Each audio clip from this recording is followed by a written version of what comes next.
Pandey, Assistant Professor of Department Electronics and Communication Engineering of Tulsi Ramji Gaikwad, Patil College of Engineering and Technology, accredited with grade A+.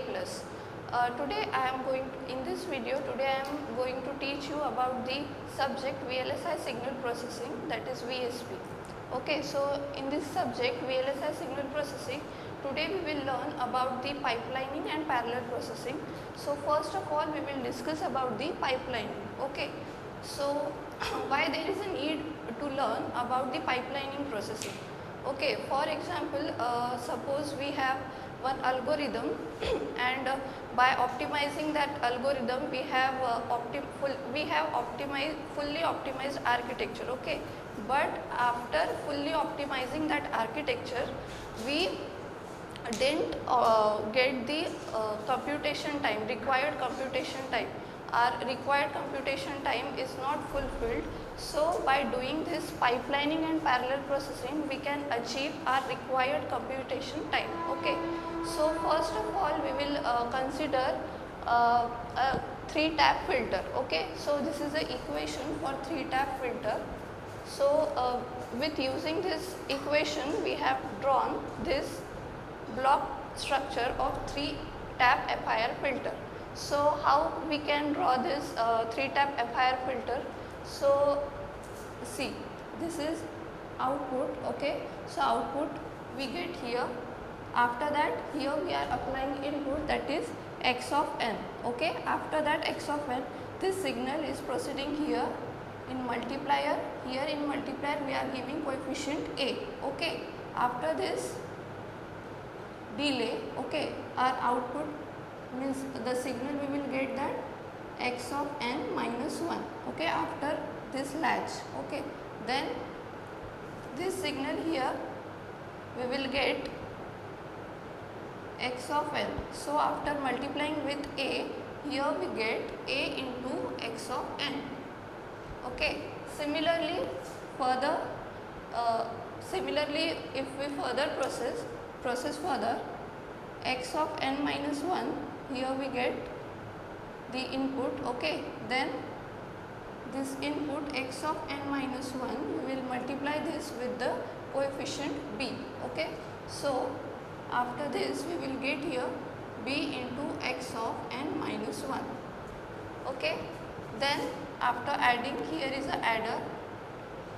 In this equation we can see that here there are 2 adder operators and 3 multiplication operators. Okay, so considering this equation we have drawn here 3 multipliers, and considering 2 adders we have drawn here 2 adders. Okay, so proceeding further, this signal after getting one delay, here x of n minus 1 minus 1, so here we will get x of n minus 2. Okay, then after that this signal will come here in this multiplier and multiplied with this coefficient c. So here we will get c into x of n minus 2. Okay, now here we will get a into x of n plus b into x of n minus 1. Okay, and here we will get y of n is equals to this a into x of n plus b into x of n minus 1 plus c into x of n minus 2. So at last we will get the output, okay, as of our equation. So in this way we can draw the block structure of 3-tap FIR filter considering this equation. After this, now what we have to do for pipelining processing? As I have told you why there is a need to do pipelining processing. Okay, so if this is a circuit and we have to reduce its computational time, so first of all, for reduce the computational time we have to find out its critical path. Now what is critical path? Critical path is the longest path in the circuit without any delay. Longest path in the circuit without any delay. So now we will consider this path. Okay, can we consider this path? No. Why? Because there are two delays in between this path, so this path we cannot consider. Now suppose the computation time of this multiplier is Tm, computation time of this adder is Ta, Tm and Tm. So if we consider this path, we will get sampling time, that is sampling time of critical path will be Tm plus twice Ta.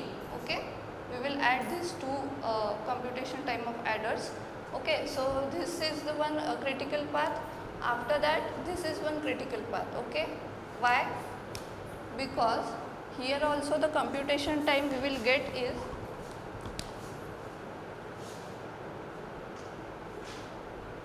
if we consider this path, we will get the computation time same. Okay, Tm plus Ta plus Ta, that is Tm plus twice Ta.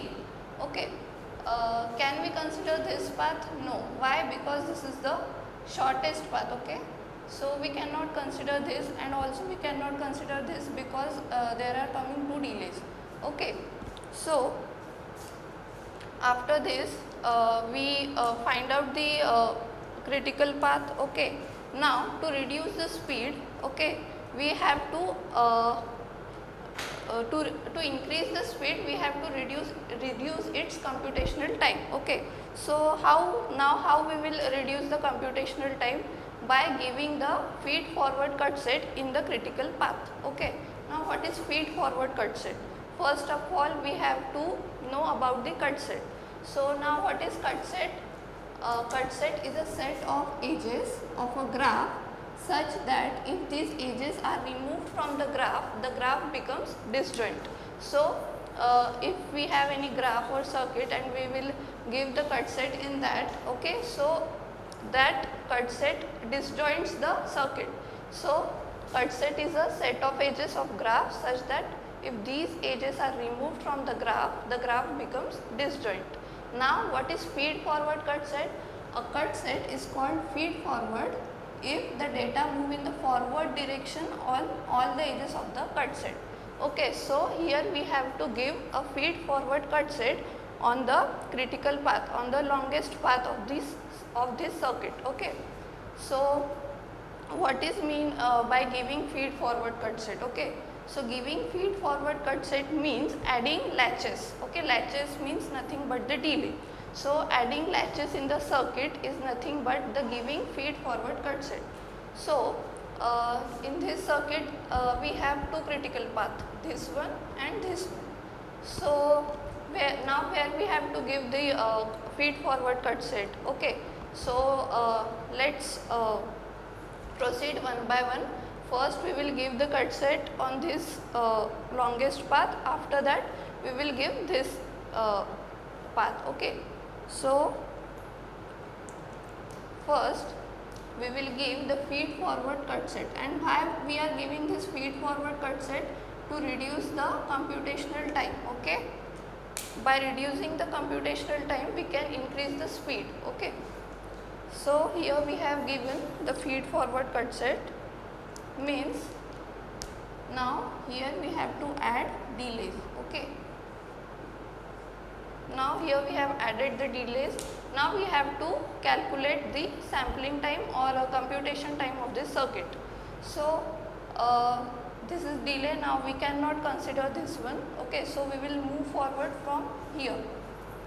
Okay, this is we have taken this path, okay, and given the delays, but still the computation time from this critical path we have obtained is Tm plus twice Ta, because still in this circuit the longest path or the critical path is this one. Okay, though even we have given the cut set here, okay, but still there is one critical path, okay, and we are not getting the expected or computational time here. Okay, so we will not give feed forward cut set here because it will be of no use.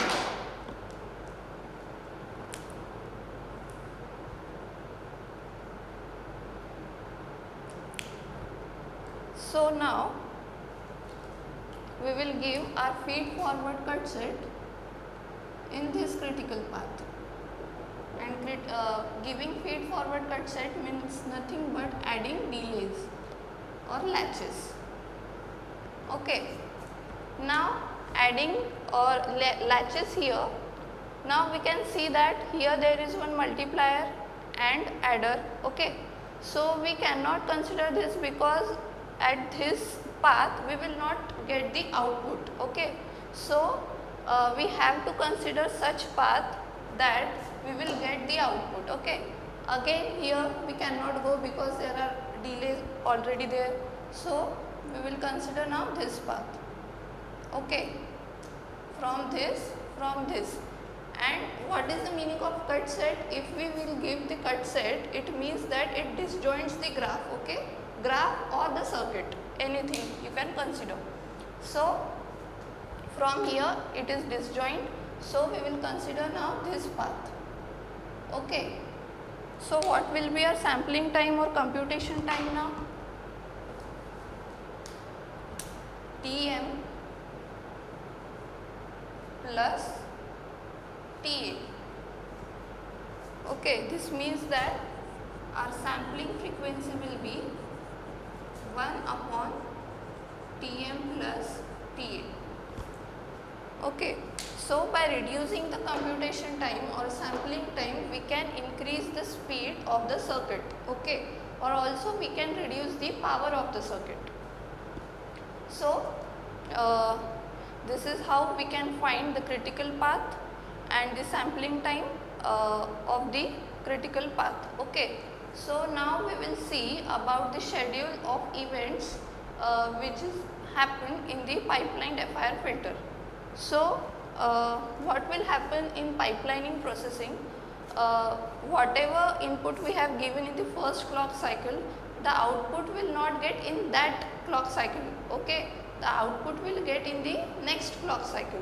For example,